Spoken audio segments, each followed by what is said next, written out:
আসসালামু আলাইকুম ওয়া রাহমাতুল্লাহি ওয়া বারাকাতুহু।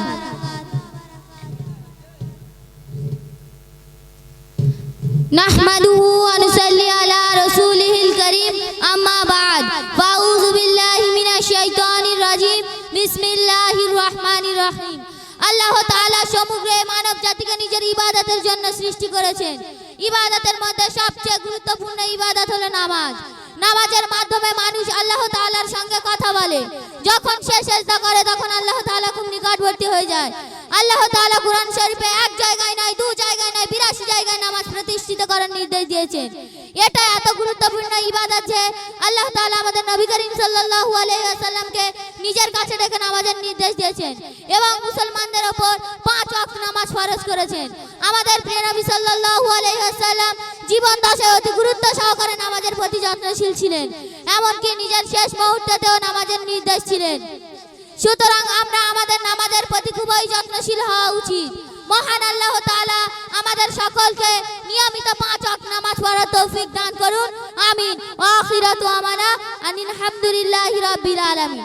আসসালামু আলাইকুম ওয়া রাহমাতুল্লাহি ওয়া বারাকাতুহু। আচ্ছা, তুমি বলো তো উজুর ফরজ কয়টি? উজুর ফরজ উজুর ফরজ ৪টি।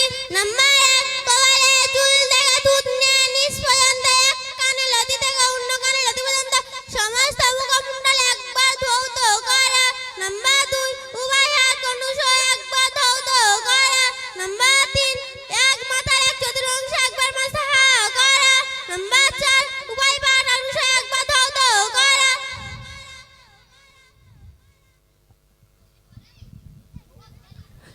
আপনি কি জানেন যে শয়তান মানুষকে নামাজ পড়তে যায় বাধা দেবে না? নামাজ পড়তে যাবে ঠিক আছে, কিন্তু শয়তান কি করবে, আপনার যে ওজুর যে ফরজগুলো তার মধ্যে সামান্য একটু জায়গায় আপনাকে শুকনো রেখে দেবে। আপনার একটু মুখের কাছে এখানে একটু বাকি থাকলো শুকনো, আপনি বললেন হ্যাঁ মাশাআল্লাহ আমি তো ওজু করে নিয়েছি, কিন্তু ওই শয়তান একটু করে জায়গা যে শুকনো থাকবে তার জন্য আপনার যে নামাজ হবে না। আপনি জানেন না, আপনি জানেন মুখ ধুয়েছি তো আলহামদুলিল্লাহ ওযু তো হবে। তো সেই জন্য করে দিন শিক্ষা করা খুবই অপরিহার্য। চলো, আচ্ছা তুমি বলো তো আকায়েদ কাকে বলে? আকাইদ মানুষ যে সকল দিনে কথার উপর অন্তর দিয়ে বিশ্বাস রাখে সেগুলিকে আকাইদ বলে। মাশাআল্লাহ। আচ্ছা তুমি বলো তো দুধ পান করার পরের দোয়া? আসসালামু আলাইকুম ওয়া রাহমাতুল্লাহি ওয়া বারাকাতুহু। আল্লাহুম্মা বারিক লানা ফীহি ওয়াজিদনা মিনহু। মাশাআল্লাহ। আচ্ছা তুমি বলো তো দোয়া ও সুন্নাত কাকে বলে? আসসালামু আলাইকুম ওয়া রাহমাতুল্লাহি ওয়া বারাকাতুহু। আল্লাহ তাআলার কাছে চাওয়াকে দোয়া বলে, আমাদের নবী সাল্লাল্লাহু আলাইহি সাল্লামের তরিকাকে সুন্নাত বলে। মাশাআল্লাহ। আমরা অনেকে তো সুন্নাত কাকে বলেই জানি না। আচ্ছা তুমি বলো তো আসরের নামাজ কত রাকাত?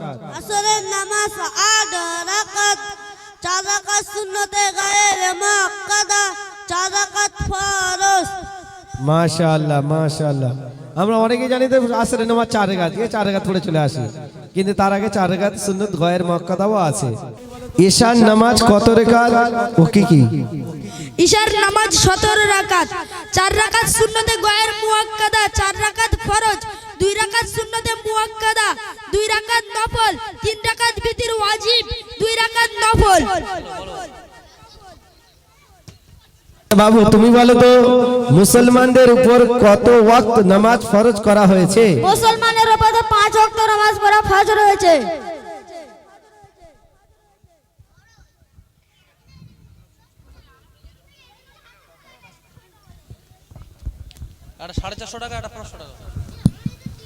আচ্ছা তুমি বলো তো মাগরিবের নামাজ কত রাকাত ও কি কি? মাগরিবের নামাজ ৭ রাকাত, ৩ রাকাত ফরজ, ২ রাকাত সুন্নাত, ২ রাকাত নফল। সামনে তারাবি মাস আসছে, শুধু জামা করে আছে ইফতারি খাওয়ার পর আর কারোর সুন্নাত আর নফল খুঁজে পাওয়া যাবে না। আমরা চেষ্টা করবো সুন্নত এবং নফলের পাবন্দি করার। আচ্ছা তুমি বলো তো, আচ্ছা আমাদের পুরুষদের মধ্যে একটা সহজ প্রশ্ন, গোসলে ফরজ কয়টি? ছোট্ট বোনের কাছ থেকে জেনে নেবো, তুমি বলো তো গোসলে ফরজ কয়টি? গোসলের ফরজ সমূহ, গোসলের ফরজ 3টি। নাম্বার 1, একবার ভালোভাবে কুল্লি করা। নাম্বার 2, একবার নাকের নরম হাড় পর্যন্ত পানি পৌঁছানো। নাম্বার 3, একবার সমস্ত শরীরের পানি প্রবাহিত করা, যেন এক চুল পরিমাণ কোনো স্থান শুকনো না থাকে। তাহলে কি বোঝা গেল? একটা মিসিং, যে এমন ভাবে গোসল করতে হবে যেন এক চুল পরিমাণ স্থানও কোথাও শুকনো না থাকে। মাশাআল্লাহ। আচ্ছা তুমি বলো তো বাবু, কোরআন কি শিক্ষা দেয়? কোরআনে কালো পরকালে সকল প্রকারের কল্যাণ শিক্ষা দেয়। মাদ্দে মুত্তাসিল কাকে বলে? হুরুফের মাদ্দার পর হামজা একই শব্দ হলে মাদ্দে মুত্তাসিল হবে, এর পরিমাণ 4 আলিফ। মাশাআল্লাহ। আচ্ছা তারপর তুমি বলো তো, হারাকাত কাকে বলে? হারাকাত এক জাবার এক জের ও এক পেশকে হারাকাত বলে। মাশাআল্লাহ। আচ্ছা তুমি বলো তো, দ্বীনি ইলমি শিক্ষা করা প্রত্যেক মুসলমানের উপর ফরজ কি? দিল ইলমি শিক্ষা করা প্রত্যেক মুসলমানের উপর ফরজ। তাহলে এই বাচ্চারা কি শিখছে? যে দ্বীন ইলমি শিক্ষা করা প্রত্যেক মুসলমানের উপর ফরজ, আর আমরা দ্বীন থেকে দূরে আছি। আচ্ছা তুমি বলো তো বাবু, নামাজ কাকে বলে? একটি বিশেষ পদ্ধতিতে আল্লাহ তাআলার সামনে নিজের বান্দিগি প্রকাশ করাকে নামাজ বলে। মাশাআল্লাহ। আচ্ছা বাবু তুমি বলো তো, তাহমিদ শোনাও। রব্বানা লাকাল হামদ। মাশাআল্লাহ। তো এই শুধু এটা তো আমাদের সামনে নমুনা একটা পেশ করা হয়, এই বাচ্চারা নামাজের পরিপূর্ণ মাসাইলের সম্পর্কে অবগত হয়, নামাজের যা প্রয়োজনীয় আছে সেই সম্পর্কেও অবগত হয়। তো এই দিন আমাদের শিক্ষা করা প্রয়োজন নয়? মাশাআল্লাহ, খুব সুন্দর প্রেজেন্ট করেছে, মাশাআল্লাহ। ঠিক আছে যাও বাবুরা তোমরা। আপনি যদি একটা ভালো মনের মানুষ হন তাহলে ভিডিওতে একটি লাইক অ্যান্ড চ্যানেলটিকে সাবস্ক্রাইব করুন। আর হ্যাঁ বন্ধুরা, আমি এটা বলি যে সাবস্ক্রাইব করতে কোনো টাকা লাগে না, তাই কিপটামো না করে একটা লাইক এবং একটা সাবস্ক্রাইব করে দাও।